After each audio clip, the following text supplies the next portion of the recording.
The affairs of men often turn upon the smallest of hinges. It was on a warm morning in June, with the roses blooming in our modest garden in Kensington, that a telegram arrived which was to carry me once more into the orbit of my remarkable friend, Mr. Sherlock Holmes. I had thought him, for the moment, at leisure, for there had been no mention in the newspapers of crime worthy of his attention. But the missive, delivered by a breathless boy, bore the mark of urgency. Holmes, the telegram has your name upon it, but as you are at your breakfast, I shall read it aloud. It is from Inspector Lestrade of Scotland Yard, requesting your presence in Herefordshire upon a matter of life and death. Holmes, who had been idly scraping the bow across his violin strings, rose with a sudden animation, his keen grey eyes lighting with interest. Ah, Lestrade again. His cases are usually commonplace, Watson, but occasionally they possess some redeeming feature. Pray, what more does our energetic inspector require of us? The telegram is brief. It says, McCarthy arrested for murder of his father. Evidence damning. Local authorities satisfied. Your immediate assistance requested. Lestrade. McCarthy? The name is Irish. A murder of father by son. Patricide. The blackest of crimes, Watson, and one which rarely admits of doubt. Yet Lestrade summons me, which suggests some element beyond the common run. It is elementary that we should respond at once. Pack your bag, my dear fellow, for I perceive a journey to Boscombe Valley. Thus, within an hour, we found ourselves at Paddington Station, the smoke of the locomotives hanging in the summer air, porters crying their destinations, and all the bustle of travel about us. Holmes strode with long, energetic steps, his mind clearly absorbed in some inward calculation, while I, accustomed to his sudden decisions, contented myself with reflecting upon the strange case into which we were plunging. The train bore us swiftly through green fields and scattered hamlets, until London lay far behind. Holmes, stretched upon the seat opposite me, drew from his pocket a sheaf of notes and began to read aloud the particulars which Lestrade had forwarded. Listen carefully, Watson, for here lies the groundwork of our inquiry. The victim, Mr. Charles McCarthy, was a tenant of Mr. John Turner, the largest landowner in Boscombe Valley. He had lived there for many years with his son James, who is now accused of the crime. On the morning of the murder, the father and son were seen walking together in the direction of Boscombe Pool, a small body of water near the Turners' estate.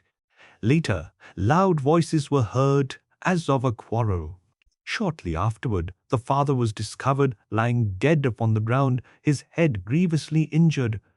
James McCarthy was found standing over the body, agitated and with blood upon his sleeve. The evidence is damning, and yet Lestrade asks for me. The case appears straightforward. A quarrel between father and son, a blow struck in anger, and death resulting. What more can there be? What more indeed? That is precisely the question. It is elementary, my dear Watson, that the obvious is often the least likely. We must never allow our judgment to be overruled by appearances. Until we tread upon the actual soil of Boscombe Valley, I suspend opinion. How waning! The train rattled on, while Holmes, with his head sunk upon his chest and his long, thin fingers tapping rhythmically upon the arm of the seat, appeared lost in a world of conjecture. I knew better than to disturb his meditations, and thus we journeyed in silence, broken only by the cry of stations and the shriek of the engine. Toward evening we arrived at the little station of Ross, where Inspector Lestrade awaited us. He was a lean, ferret-like man, sharp of eye, bustling in manner, with that air of self-importance which attaches to an official who believes himself in possession of the truth. He greeted Holmes with eagerness, though with a trace of nervousness, as though fearful that his conclusions might be overturned. Mr. Holmes, I am heartily glad you have come. The case is clear enough, but the young fellow protests his innocence so vehemently that I felt it best to obtain your opinion, if only to silence the clamour of his friends. Very prudent, Lestrade. A man may protest too much or too little. The measure of truth lies not in words but in consistency. Pray, conduct us at once to the scene of the crime. We were soon conveyed by carriage through winding lanes bordered with hawthorn hedges, until at length we descended into the valley itself. It was a fair and peaceful spot, with meadows stretching to the wooded hills, and the silver gleam of a pool reflecting the evening sky. Yet the beauty of the scene was marred by the recollection of the grim deed enacted there. At the poolside, Holmes examined the ground with an attention so minute that Lestrade grew restless. The inspector pointed out the spot where the body had been found, the position of the head, the traces of blood upon the grass, and the footprints which, though partly trampled by curious villagers, still remained visible. There is little mystery, as you can see. Ian Heber, the father and son quarreled, the son struck him with his hunting crook, the father fell, and death ensued. Here are the two sets of footprints, larger and smaller, both belonging to the McCarthys. What more is required? A trifle more, Lestrade. The world is composed of trifles. See here, a third set of prints, older, less distinct, leading not from the path, but from the wood yonder. Note the peculiar turn of the left foot, as though the wearer were lame. Sure, some farm labourer wandering by. Possibly. Yet why did this labourer linger here at the precise hour of the murder? Why does he vanish into the wood, never to be seen again? Elementary, Lestrade, such trifles are the hinges upon which great cases turn. Lestrade shrugged his shoulders, plainly unconvinced. Cunnaplubble. But I, who had long since learned the value Holmes placed upon the faintest clue, felt a thrill of expectation. Already the case, which had seemed so clear, began to assume a deeper complexity. We returned to the village inn for the night. Holmes sat long into the small hours, smoking his pipe and making notes, while I, weary by the journey, fell into troubled dreams of quarrels by a pool and shadowy figures lurking among the trees. Thus ended the first day of our inquiry into the Boscombe Valley mystery. The morning broke clear and golden over the quiet Herefordshire countryside. From the window of our small inn, I beheld the rolling meadows, the hedgerows heavy with wild roses, and beyond them the distant shimmer of Boscombe Pool, where tragedy had so recently cast its shadow. Sherlock Holmes, already dressed and alert, stood at the window, his keen gaze fixed upon the valley, as though it were an open book awaiting his perusal. Watson, nature is a silent witness, yet she speaks volumes to the patient reader. Before we encounter the testimony of men, let us examine the mute testimony of earth and water. You will bring your sturdy boots and a walking stick, for we must tramp the ground most thoroughly. I am at your disposal, Holmes, though I confess that the pool and the wood, with their innocent appearance, scarcely seem the stage for a murder so black. Innocence, Watson, is a mask which nature often wears, but beneath it lie the secrets of men. Come, Lestrade waits, and the day advances.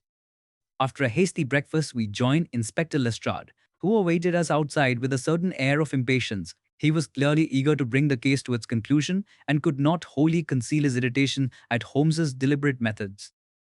Mr. Holmes, I trust you are ready to see for yourself what any child could read. The young man's guilt is plain as day. I suppose you must have your turn at playing with footprints and broken twigs. Patience, Lestrade. A child sees but does not observe.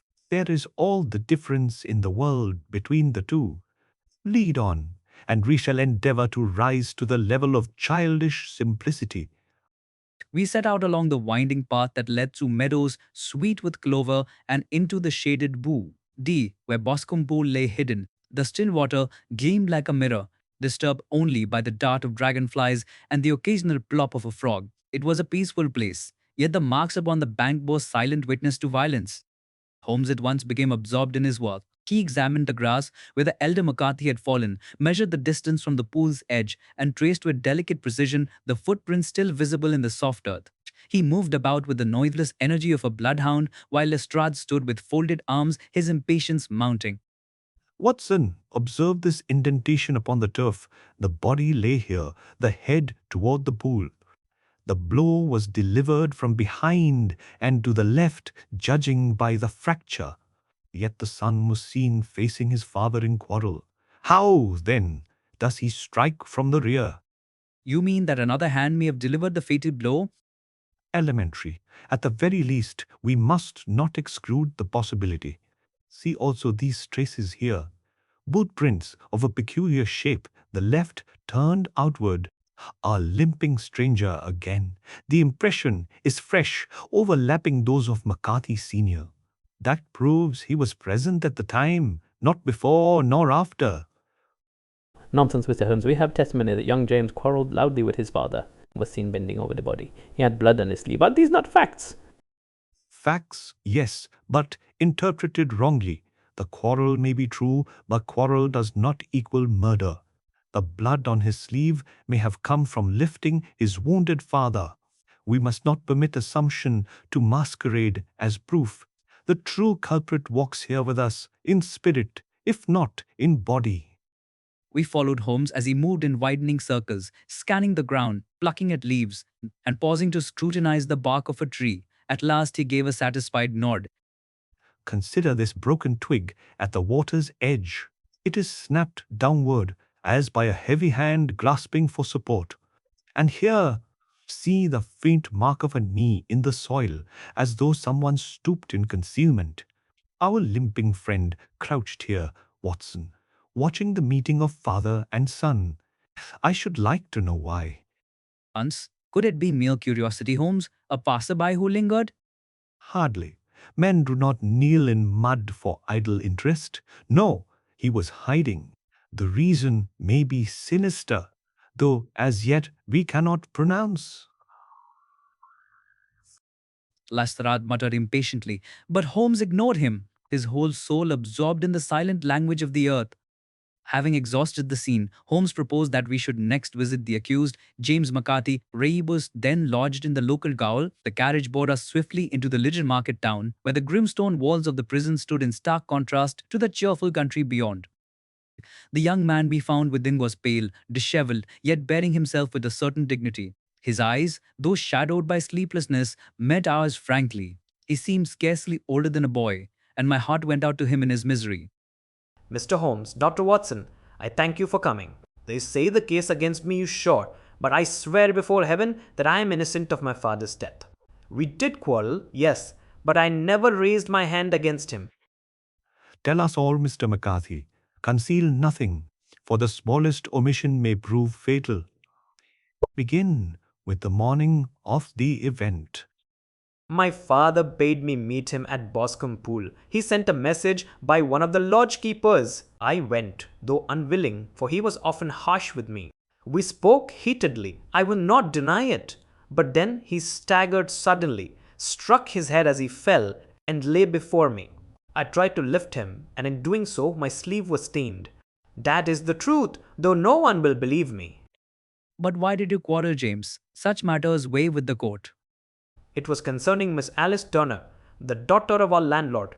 My father pressed me to marry her at once, though she herself was ignorant of it. I refused, for though I love Alice with all my soul, I would not take her without her consent. My father grew angry, and so we parted.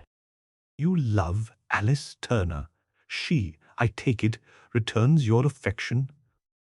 I believe so. Yet now her name is dragged into scandal, and I am helpless. Holmes regarded the young man with a gaze at once keen and compassionate. Your case is grave, but not hopeless. Take courage, for the truth has a way of emerging. Tell me, in your father's last moments, did he utter any words? Yes, he gasped something like a rat, but I could not understand. Perhaps he was wandering. Not wandering, Mr. McCarthy, but giving us a clue. A rat. Most suggestive indeed. Thank you. That will suffice for now. Leaving the prisoner with words of encouragement, we repaired to Heatherley Farm, the residence of John Turner, the wealthy landowner of Boscombe Valley and father of Alice. The house stood upon a rise overlooking the pool, a comfortable dwelling with ivy-clad walls and broad fields stretching beyond.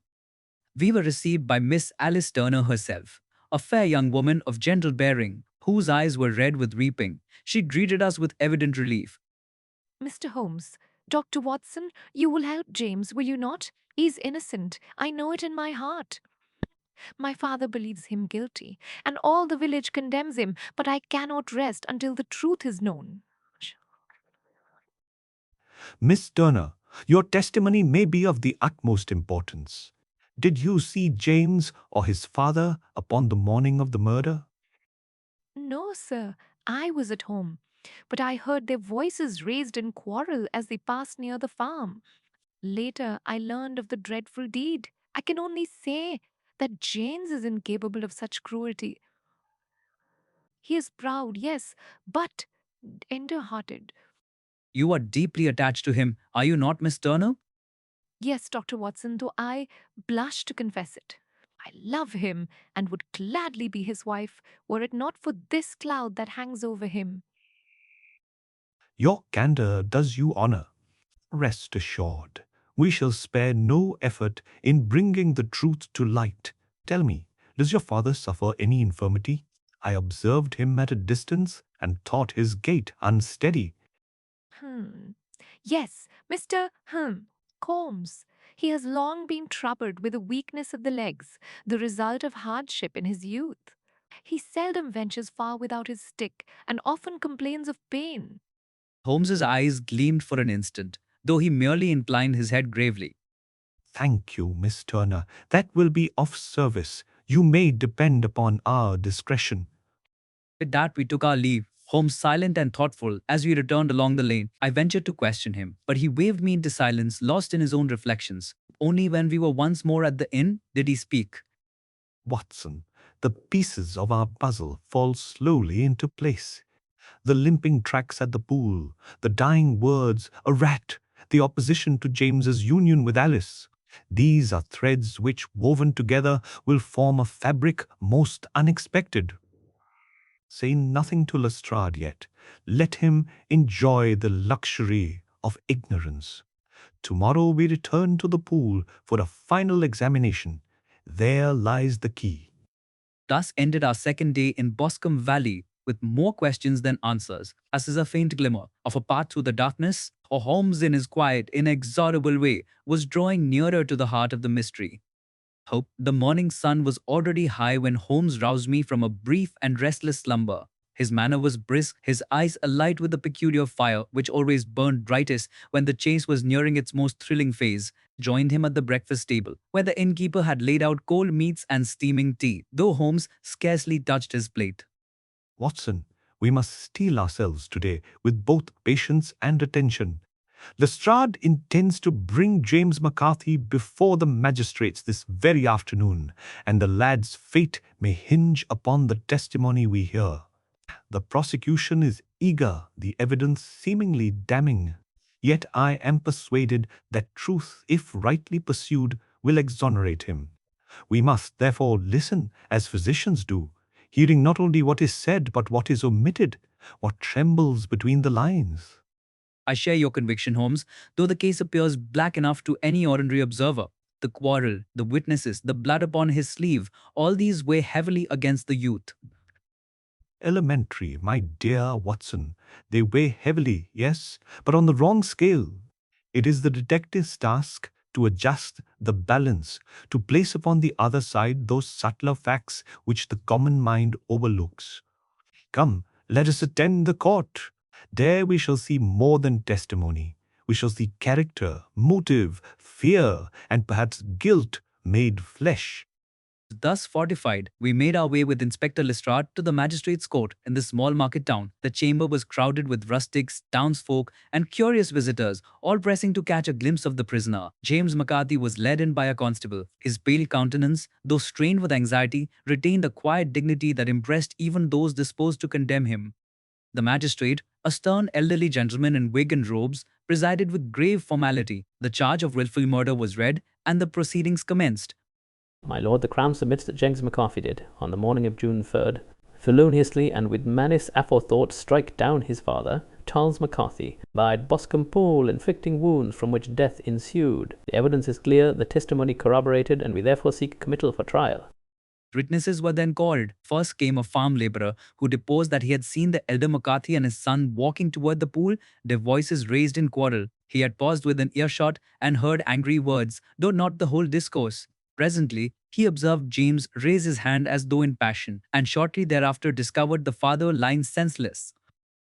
It seemed to me, sirs, that the young man struck his father, though I could not swear to the blow. But I am certain he was the last with him.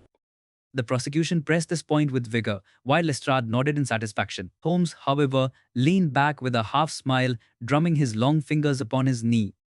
Do you note, Watson, the equivocation it seemed to mean? A phrase most unworthy of hanging a man. How? The eye is easily deceived, especially when expectation colors observation. Next came a gamekeeper's boy who had also lingered by the path. He swore to having heard young McCarthy cry out angrily, followed by his father's voice in reply. The words he recalled were fragmentary, but the tone violent. I heard the young master say, I will not, I will not. And the old master said something about being a disgrace. Then I ran, for I feared a fight. These are damning details, Holmes. The boy repeats the words with certainty. Certainty, Watson, is often the refuge of youth. He recalls the tone more than the substance, and tone is easily mistaken when carried upon the breeze. Still, we shall note it. At last, James McCarthy himself was called to speak. Rising with composure, though pale and weary, he gave his account in firm, unshaken accents. I admit freely that my father and I quarrelled. He desired me to marry Miss Alice at once, but I refused until she herself should consent. I told him I loved her but would not force her. He grew angry, called me ungrateful, and we parted in heat. He turned to go, then suddenly staggered, cried out, and fell. I ran to his aid, lifted him, and thus stained my sleeve with his blood. He gasped some words. "A rat! A rat!" and then was gone. That is the truth, as I hope to stand before God. A murmur ran through the court at this simple, moving statement. The magistrate regarded the youth with grave consideration. You admit the quarrel and your presence at the scene, yet deny the blow and these last words of your father. Do you attach meaning to them? None, sir. I thought them but the wanderings of death. The Crown pressed him upon inconsistencies, but he bore their questions with quiet fortitude. At length, Alice Turner herself was called, and her presence brought a hush upon the assembly. I know James McCarthy well. He is no murderer. He has faults, as we all have, but cruelty is not among them. I am convinced of his innocence, and I pray you will not condemn him upon appearances. Her voice, tremulous with emotion yet resolute, carried greater weight than all the arguments of counsel. Even Lestrade shifted uneasily, though he would not yield his case. My lord, though Miss Turner's loyalty is touching, it does not alter the facts. The prisoner quarrelled with his father, was seen bending over him, and bore blood upon his sleeve. The circumstantial chain is complete. Complete. Nay, Inspector, it is but a chain of leads which a touch will break. Consider the wound inflicted from behind, yet the quarrel face to face. Consider also the mysterious stranger, lame of foot, whose tracks I traced at the pool. Will you dismiss him as a phantom? If you have imagination, Mr. Holmes, I prefer facts. So do I, Lestrade. Only mine are real facts, while yours are shadows mistaken for substance. The magistrate, perceiving the case not free from doubt, committed James for trial but permitted bail, owing largely to Holmes's intervention and the favourable testimony of Alice Turner. The youth was thus spared immediate imprisonment, though still under heavy accusation. That evening we returned to our inn, where Holmes, pacing the floor with measured strides, poured forth his reflections. Fear! Watson, what think you of the phrase, a rat? It is the dying man's legacy, his bequest of truth, not a delirious fancy, but a deliberate attempt to name his assailant. But how can a rat signify a man's name?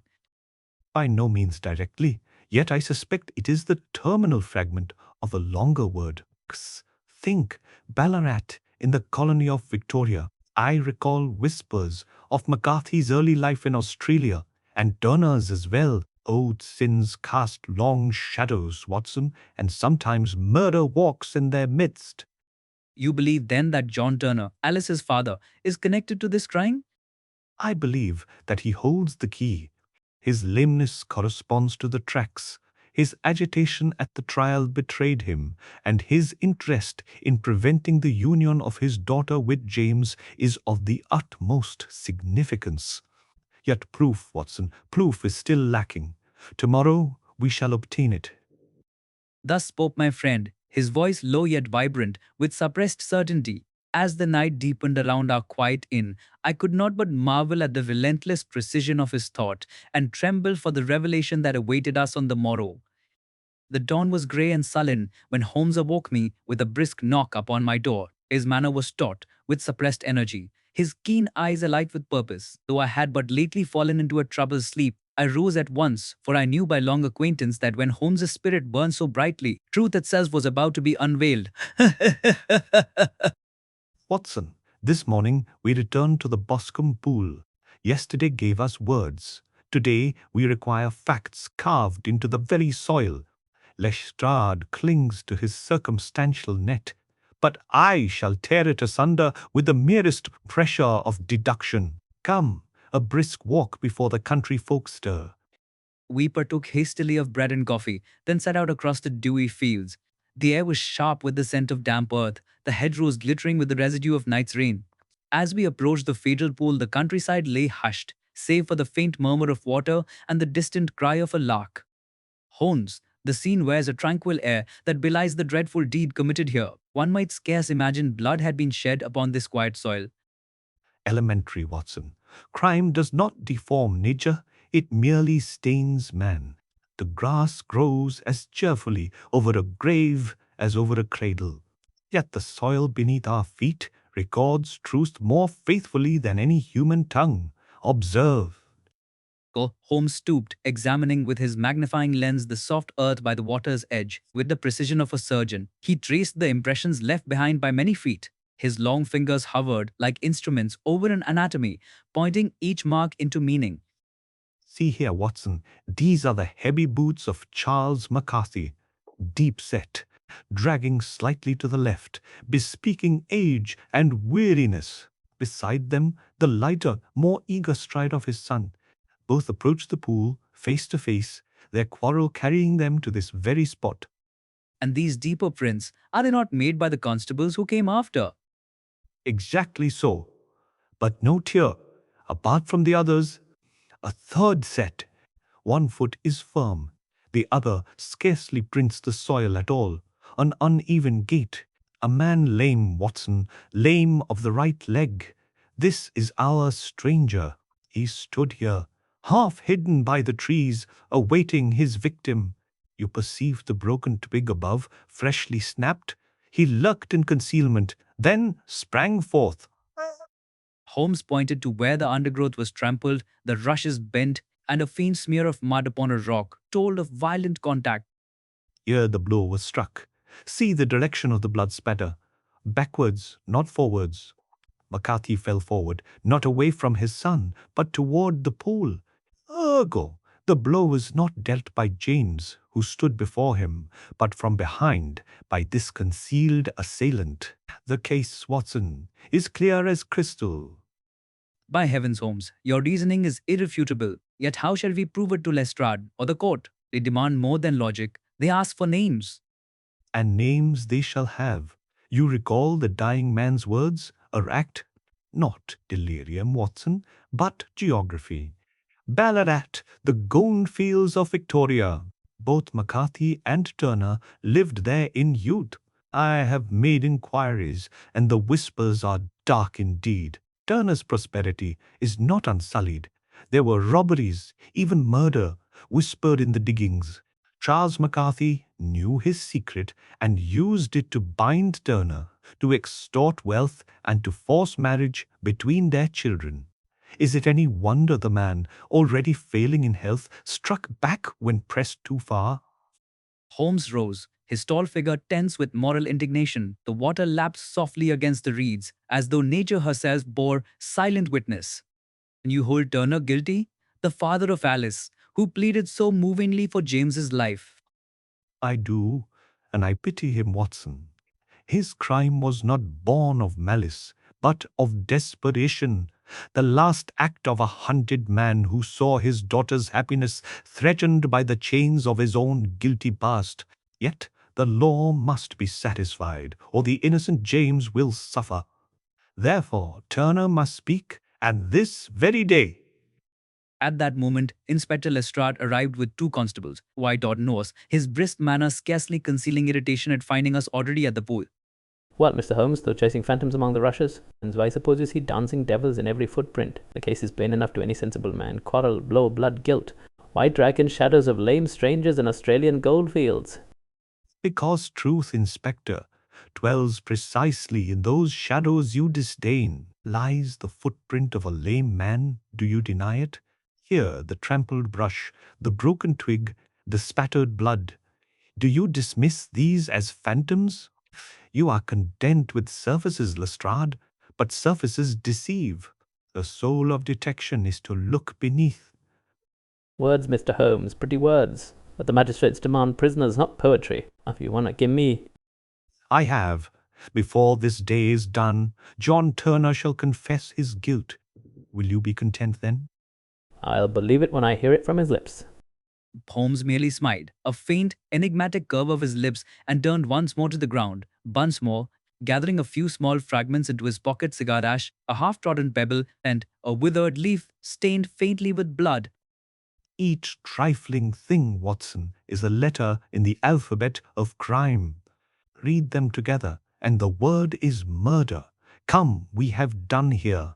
Our next call is upon Turner Hall, where the master sits in ill health and, I dare say, in torment of conscience. There we shall press him, gently yet firmly, until the truth flows forth like confession from a dying man. As we left the pool, I could not but feel the heaviness of impending tragedy. Holmes strode beside me, erect and resolute, his every gesture proclaiming certainty. Lestrade followed with doubtful sneer, yet I saw in his eyes a flicker of unease. The storm was gathering over Boscombe Valley, and we were about to stand in its very heart. The air within Turner Hall was heavy with the scent of lavender water and the muffled ticking of a L. On case clock. The mansion, though noble, bore the air of decline. Faded draperies hung in the drawing room, the carpets were worn, and the silence within was broken only by the low cough of its master. John Turner, once the richest man in Boscombe Valley, now sat propped in a high-backed chair, his face waxen, his body wasted by disease. His eyes, however, still shone with a strange fire, half defiance, half dread. Mr. Turner, I am Sherlock Holmes of Baker Street. I beg pardon for intruding, but I believe you can aid us in a matter where an innocent man stands charged with his father's murder. I entreat you to speak before justice condemns the guiltless. Turner's gnarled hands clutched the arms of his chair. A spasm crossed his features, then faded. He breathed with effort, his voice a hoarse whisper. You come to pry into matters best left buried, sir. I am an old man, and the grave stands near enough without your digging. The grave may wait, but the law does not. James McCarthy languishes in prison. His only crime is filial duty, not murder. If you remain silent, his young life will be destroyed, while the true hand of vengeance remains cloaked. Is this the legacy you would leave your daughter, Miss Alice? At the mention of his daughter, Turner trembled, a shudder passing through his emaciated frame. Alice, God help me, she must never know. I would spare her the shame. Must my sin reach her ears? Better shame than the life of an innocent youth. Truth, though bitter, cleanses the soul. Concealment festers. The time has come, Mr. Turner. Confess, not to me, but to the world. Turner buried his face in his hands, his body shaking with the convulsions of despair. When he raised his head again, his eyes glistened with unshed tears. You leave me no choice. Here then, my tale. I, the tale of Ballarat, where men sought gold and found perdition. I was a young man then, strong and reckless, a digger on the fiends. I fell into bad company, men who robbed and slew with as little thought as striking a fly. There was blood upon my hands, though I never meant it so. Yet I profited by it, and when fortune came, I fled to England to hide beneath respectability. His voice faltered, but Holmes leaned forward, urging him on with steady gaze. Charles McCarthy knew. He was with me in those days. He knew every deed. When he found me here, prosperous, honored, he set his hook deep. He swore he would reveal my past if I did not yield to his demands. Money I gave him, more than I could spare. But worse, far worse, he sought to bind my Alice to his worthless son. She, the light of my failing years, was to be chained to that idle, selfish fellow. Else my shame would be shouted in every court of England. I bore it long, but that day at the pool, when he mocked me, when he swore the marriage should be that very month, I struck him. God forgive me, I struck him down with my stick. He cursed me with his last breath and fell. Turner's chest heaved with the force of his confession. The silence in the room was heavy, though broken only by the rasp of his breath. It was desperation, not cruelty, that moved you, yet the law will not see it so. What do you propose, Holmes?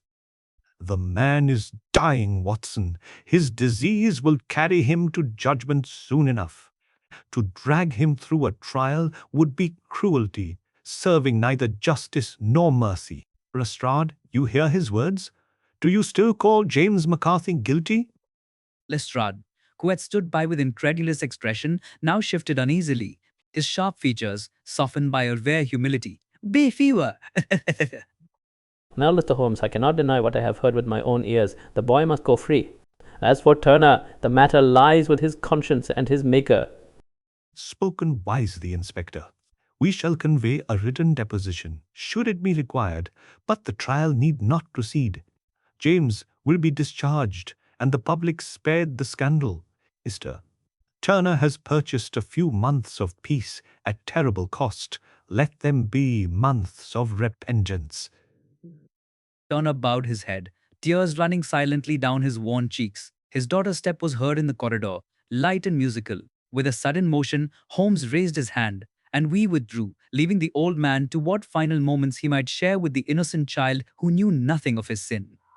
Thus, the Boscombe Valley mystery came to its close. James McCarthy was acquitted, and the gratitude with which he and Alice Turner pressed our hands was more than sufficient reward for our labor. John Turner lingered but a short time longer upon this earth. He died, it was said, with Alice beside him, never suspecting the stain upon his soul. As for Holmes, he spoke but little of the case afterward, though I could see in his eyes the satisfaction of a man who had once more vindicated reason over appearances. Yet I knew also that he pitied John Turner deeply, for though justice of the law was not meted, justice of conscience was inescapable. Holmes, do you ever weary of the weight of human sin you uncover? For myself, I sometimes long for a case without tragedy, where no heart is broken and no soul lost. My dear Watson, life itself is a tragedy writ large. Yet in every sorrow lies a lesson, and in every crime the proof of man's frailty. We are but instruments to reveal what is hidden. It is elementary that the pursuit of truth, however dark, is the highest calling. With that, he lit his pipe, the blue smoke curling in the quiet air of Baker Street, while I set down these notes for the chronicle of his remarkable career. Thus ends the account of the Boscombe Valley mystery.